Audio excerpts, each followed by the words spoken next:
வணக்கம் நண்பர்களே. இன்றைக்கி என்ன கதைன்னு பார்த்தீங்கன்னா, எழுந்ததே 11:30 மணிக்கு தான்.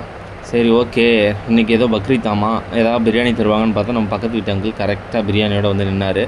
வாங்கிட்டு நம்ம லஞ்சை முடிச்சாச்சு. சரி, லைட்டாக நமக்கு காது வலிக்கிற மாதிரி இருந்தது. சரின்னு அப்படியே வண்டி எடுத்துகிட்டு நம்ம எங்கே கிளம்பியாச்சுன்னா பிம்ஸுக்கு கிளம்பிட்டோம். போயிட்டு டாக்டரை பார்த்துட்டு என்னென்னு கன்சல்ட் பண்ணிட்டு வரலான்ட்டு. அப்புறம் என்ன கதைனா, அண்ணனும் பிம்ஸில் தான் படித்தேன்.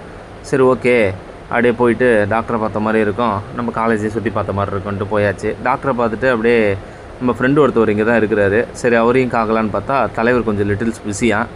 சரி, ஓகே, அவர் ரூமில் என்ன வச்சுக்கிறாருன்னு பார்த்தா ஃப்ரிட்ஜில் ஒரே பெப்சி வச்சுருந்தாப்புல.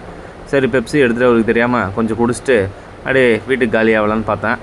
சரி, ஓகேன்ட்டு வீட்டுக்கு கிளம்பியாச்சு.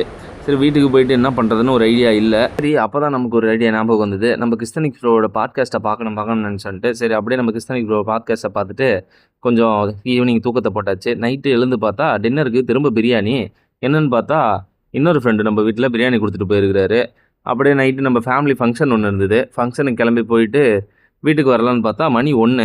சரி, ஓகே, அங்கேருந்து கிளம்பி வீட்டுக்கு வர்றதுக்கே டைம் ஆகி போச்சு. ஃபங்க்ஷனில் பெருசாக நான் வீடியோ எடுக்கல, அதனால் எந்த கிளிப்பும் நான் ஆட் பண்ணல. சரின்ட்டு வீட்டுக்கு வந்தால் வீட்டுக்கு வர்றதுக்கே டைம் 1:40. சத்தம் கேட்காமல் கேட்டை ஓப்பன் பண்ணிவிட்டு சத்தம் கேட்காமல் திரும்ப கேட்டை லாக் பண்ணிவிட்டு யாருக்கும் தெரியாமல் வீட்டுக்குள்ளே போயிடலான்னு பார்த்தா வீடு லாக் பண்ணியிருக்கிறாங்க. சரி, ஓகேன்ட்டு செருப்பை விட்டுட்டு என் தம்பி இருப்பான், ஜன்னலை தட்டலான்னு பார்த்தா அவன் திறக்கவே இல்லை. என்னடா இது திறக்க மாட்டேறான்ட்டு சரி, ஓகே, திட்டு வாங்கிட்டு தான் வீட்டுக்குள்ளே போனோன்ட்டு கதவை தட்டினா அவங்களும் திறக்கலை. சரி, வேறு வழி இல்லை, கால் பண்ணிட்டு தான் ஆகணுன்ட்டு கால் பண்ணேன். அவ்வளோதான் நண்பர்களே, இன்றைக்கி டே முடிஞ்சிடுச்சு. போயிட்டு வரேன் அண்ணன், நாளைக்கு சந்திக்கலாம். Bye by.